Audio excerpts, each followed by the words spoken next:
अस्सलामुअलैकुम, आप देख रहे हैं होराइजन न्यूज़ HD। खबर शामिल करते हैं साहिवाल से। हंगामी सूरत हाल से निमटने के लिए साहिवाल पुलिस व्हीकल को जरूरी आलात की फराहमी।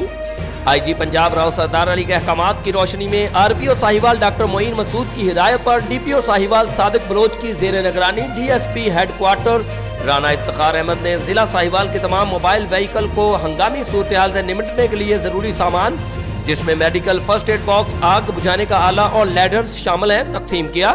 इस मौका पर DSP हेडक्वार्टर ने ड्राइवर्स हजरात को हंगामी सूरत हाल से निमटने के लिए आलात के इस्तेमाल के मतलब ब्रीफ किया। तर्जमान पुलिस जिला साहिवाल। रिपोर्ट महबूब चौधरी, सरपरस्ते आला, होराइजन न्यूज़ HD।